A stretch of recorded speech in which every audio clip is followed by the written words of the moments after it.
Halo, selamat datang lagi di kelas IPA. Nah, pada video kali ini saya akan coba untuk membahas latihan ujian kenaikan kelas atau penilaian akhir tahun yang kemungkinan kita akan adakan setelah Lebaran nanti. Nah, ini adalah contoh ataupun latihan yang kemarin kita adakan, ya. Nah, untuk memasukin latihan ini ataupun nanti penilaian akhir tahun, kalian harus mencantumkan nama, kelas, dan token ujian. Nah, yang akan di-share melalui Google Classroom. Jika token ujian salah, maka kamu tidak akan bisa masuk. Nah, contohnya seperti ini. Kelas. Nah, kamu nggak tahu tokennya, maka akan salah, nggak bisa masuk. Token ini atau sebagai password fungsinya nanti akan diberikan ya setelah kamu bisa atau kamu sudah tahu tokennya, maka kamu baru bisa masuk ujian. Inilah token yang kemarin dan tada, kita bisa masuk ujian. Sekarang kita bahas soal latihannya.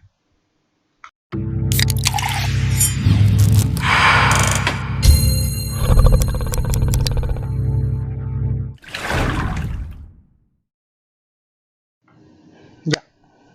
Nah, pada video ini saya akan coba untuk membahas bagian yang pertama, yaitu adalah tentang biologinya aja. Nah, di mana nanti kalian di dalam UKK atau PAT akan menggunakan 4 materi atau 4 bab, yaitu yang pertama itu adalah pernafasan, yang kedua adalah ekspresi, yang ketiga itu adalah getaran gelombang, dan yang terakhir adalah optik, ya, cahaya dan optik. Pada video kali ini kita bahas biologinya dulu, yaitu tentang pernafasan dan ekskresi. Kita mulai. Berikut di bawah ini merupakan saluran pernafasan dari dalam keluar. Ingat, bukan dari luar ke dalam. Berarti dimulai dari alveolus ataupun paru-paru. Berarti antara ini atau ini. Yang ini kita hilangkan. Hidung pasti salah. Hidung pasti salah karena dari luar. Nah, sekarang kita lihat urutannya. Alveolus, rongga hidung udah salah. Nah, urutan paling benar yang ini. Gampang, mudah bukan? Oke, kita lanjut. Ekspresi adalah proses. Ekspirasi adalah proses. X itu keluar. Kalau in ke dalam. Ekspirasi maka mengeluarkan udara pernafasan. Kalau memasukkan udara pernafasan namanya adalah inspirasi. Memasukkan udara namanya adalah menghirup udara. Nah, oke, good. Coba tempat mengeluarkan udara pernafasan. Oke, sekarang berikutnya. Perhatikan gambar proses pernapasan berikut.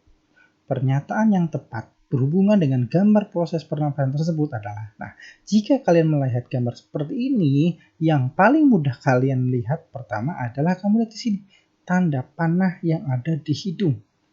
Yang ini masuk, maka namanya inspirasi.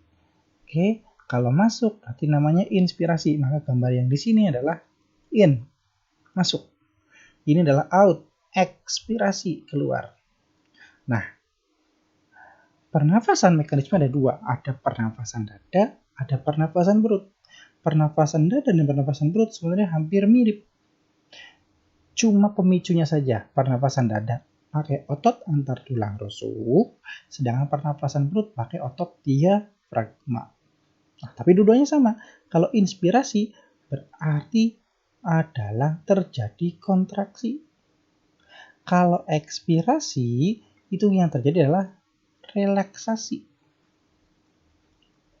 Oke, kalau inspirasi kontraksi, kalau ekspirasi pasti relaksasi.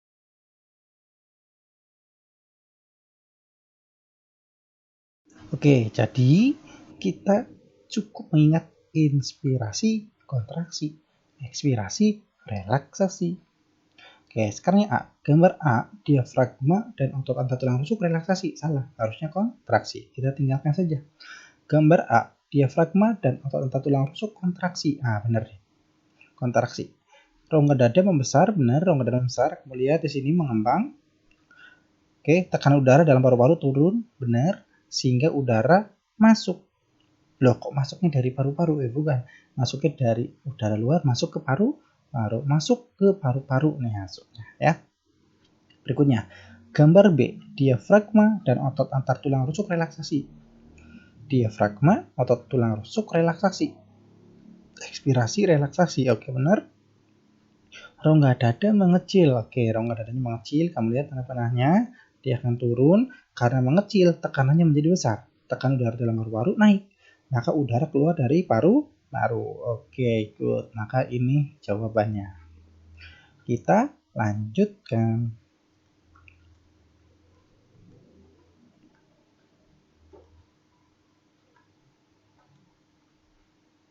Perhatikan gambar grafik. Ada P, volume udara dapat direbut oleh kita. Oke, ini kita lihat saja langsung.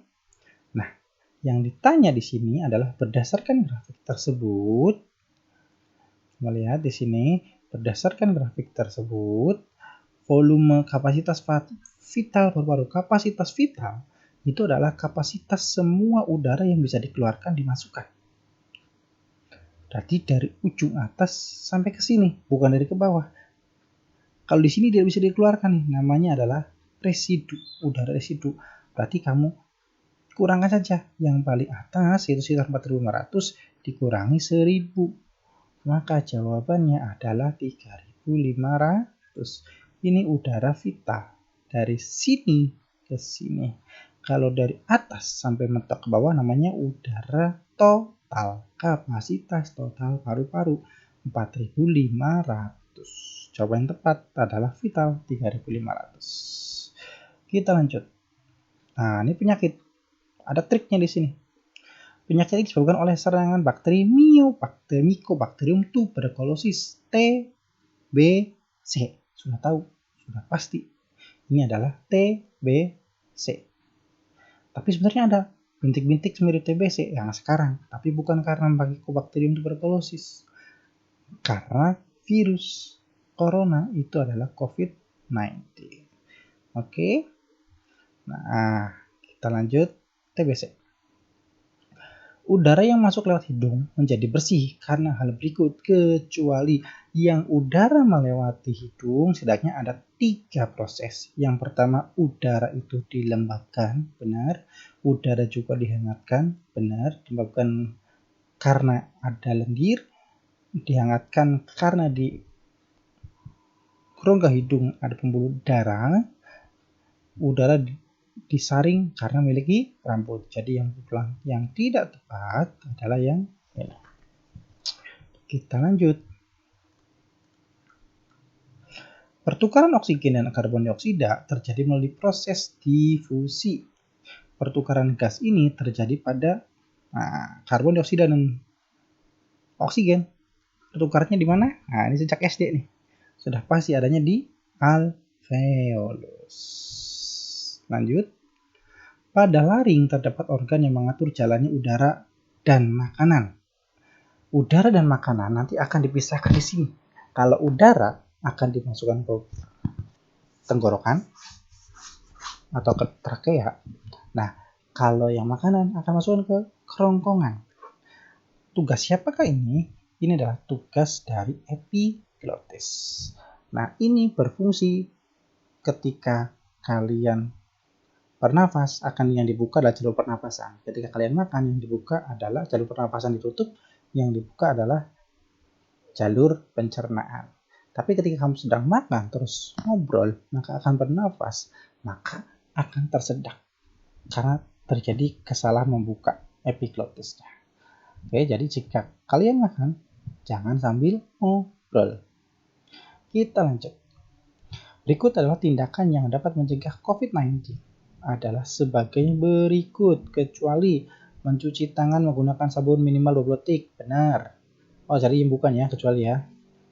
Memakai masker medis secara bergantian perhatian. Nah, yang ini yang salah nih. Nah, ini benar memakai masker, tetapi di sini alasannya yang salah. Harusnya tidak boleh bergantian. Sedangkan kita cek lain. Tetap tinggal di rumah, jangan keluar, dan jika tidak sangat penting, benar, menjaga jarak dengan orang lain minimal 1,5 meter ataupun lebih, sangat benar. Oke, kita lanjut. Pertukaran oksigen yang terjadi antara udara dan darah merah yang terjadi pada alveolus paru-paru merupakan pernafasan. Nah, bedakan antara inspirasi dan ekspirasi. Ini lawannya, inspirasi dengan ekspirasi. In itu masuk, kalau ekspirasi ini out. Kalau internal ini adalah pernafasan dalam. Kalau eksternal, pernafasan luar. Pernafasan dalam ini terjadinya di sel. Kalau pernafasan eksternal, pernafasan luar, ini terjadinya di paru-paru, di alveolus. Maka karena di sini terjadinya pada alveolus paru-paru, sudah pasti jawabannya adalah eksternal. Oke. Lanjut lagi. Berikut ini di bawah yang bukan merupakan organ ekskresi. Ingat, organ ekskresi itu ada 4. Pahat, ginjal, kulit, paru-paru, hati, dan ginjal. Jadi yang bukan yang mana? Kulit, paru-paru, hati, dan ginjal. Yang bukan pasti jantung. Kita lanjut. Berikut bahwa ini adalah bukan merupakan fungsi ginjal. Fungsi ginjal, ingat ya. Mempertahankan keseimbangan cairan tubuh, benar. Ini mempertahankan cairan tubuh, ini benar. Tapi jawabannya pertanyaannya adalah yang bukan. Menjaga tekanan osmosis, benar. Menyaring zat sisa metabolisme, benar. Mengeluarkan karbon dioksida, salah. Ini adalah tugas dari paru-paru. Lanjut. Nah, ini ada gambar nefron ginjal.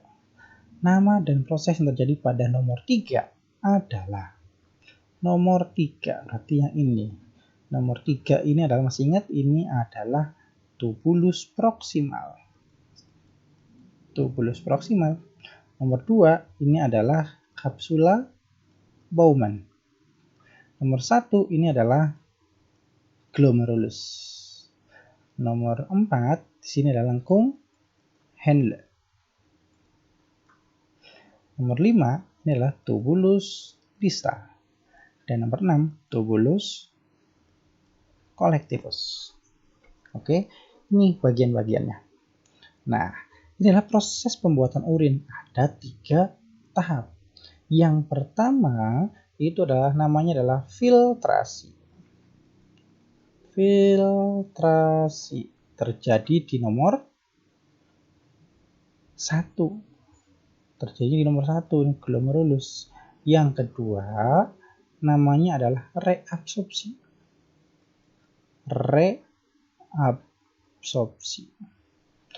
Reabsorpsi terjadi di nomor 3, tubulus proximal. Dan nomor 3 ada augmentasi terjadi di nomor 5. Nomor 5 itu apa? Tubulus distal. Jadi yang cocok karena pertanyaan adalah nomor 3 itu adalah reabsorpsi. Namanya adalah tubulus proximal. Tubulus proximal reabsorpsi. Maka jawabannya yang tepat adalah yang ini. Oke, kita lanjut.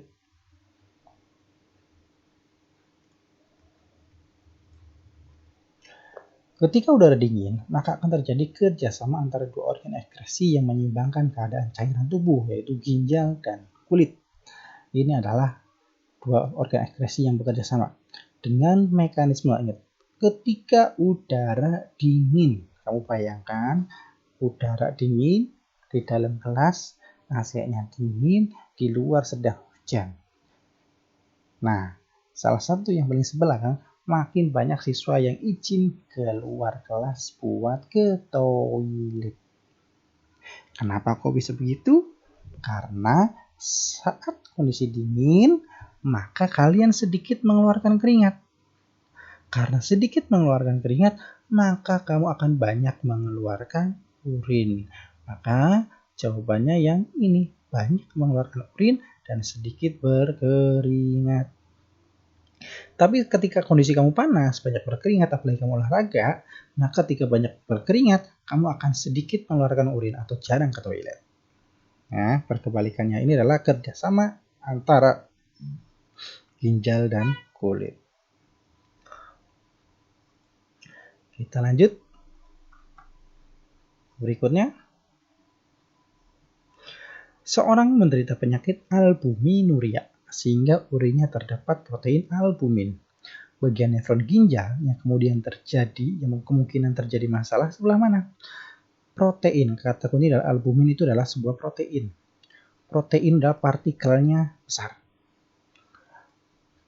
Protein ini tidak boleh masuk ke urin. Kalau masuk ke urin itu artinya adalah terdapat kesalahan. Kesalahannya di bagian mana? Di bagian filtrasi, di bagian glomerulus. Harusnya disaring di sini. Tidak boleh ikut ke urin, tapi tetap di darah. Nah, maka akan terjadi kesalahan di bagian nomor 1, glomerulus, proses filtrasi. Ini dia jawabannya. Kita lanjut. Zat dari hati menyebabkan feses dan urin berwarna kuning adalah, nama zatnya itu adalah bilirubin. Ini buangan dari hati yang menyebabkan pipis kamu berubah jadi berwarna kuningan ataupun feses kamu.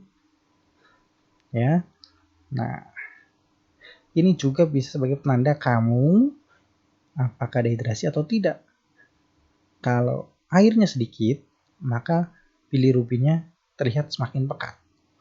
Oke, maka semakin kuning, semakin pekat, berarti kamu semakin dehidrasi. Yang paling bagus adalah ketika pipis kamu berwarna bening, putih bening. Oke, kita lanjut. Yang bukan merupakan fungsi hati, menyimpan glikogen. Benar. Mengubah vitamin A menjadi provitamin A ini kebalik. Merombak eritrosit yang sudah tua, ini benar. Dan menetralkan racun, ini benar. Jawabannya adalah mengubah vitamin A menjadi provitamin A ini yang bukan. Lanjut. Air kapur yang mulanya bersih ketika ditiup akan berubah menjadi keruh. Ini karena terjadi reaksi antara karbon dioksida dengan kapur. Kenapa? Karena ketika kita bernafas, menghirup oksigen dan mengeluarkan karbon dioksida. Jawabannya adalah karbon dioksida. Lanjutkan. Berikut di bawah ini adalah fungsi kulit. Kecuali mengeluarkan keringat sudah pasti benar. Tempat pembentukan vitamin D ini benar. Ya, akan lebih cepat adalah ketika kamu berjemur pagi-pagi. Ini pembentukan vitamin D, ini sangat bagus. Tempat menyimpan kelebihan vitamin salah. Mengatur suhu tubuh benar. Nah, harusnya kelebihan lemak. Ya, lemak disimpan di bawah kulit. Nah, kalau kamu pernah makan ayam, paha ataupun ya semacamnya, kamu silakan amati di bawah kulit itu banyak lemaknya. Oke, kita lanjut. Seorang yang mengidap penyakit yang ditandai dengan tingginya kadar gula dalam darah, nah, kata kunci adalah tingginya kadar gula dalam darah. Yang terjadi karena kekurangan hormon insulin, maka orang tersebut mengidap penyakit. Ini adalah penyakit diabetes. Diabetes itu diabetes insipidus atau diabetes mellitus. Yang benar adalah diabetes mellitus. Kalau diabetes insipidus ini adalah diabetes yang akibat kekurangan hormon ADH. Hormon ADH. Maka ini akan beser, akan banyak pipis. Kalau albuminuria ini adalah tadi yang kita sudah bahas ya, akibat protein albumin. Lanjut nomor berikutnya. Oke, nah nomor berikutnya fisika. Nah, fisika ini saksikan ataupun kita akan teruskan di video yang kedua. Jadi untuk video kali ini dicukupkan ya, karena bahasnya biologi dulu. Untuk fisikanya video berikutnya. Cukup sekian, jangan lupa melanjutkan di video berikutnya. Absen di bawah untuk melihat data kehadiran kalian. Terima kasih, sampai jumpa.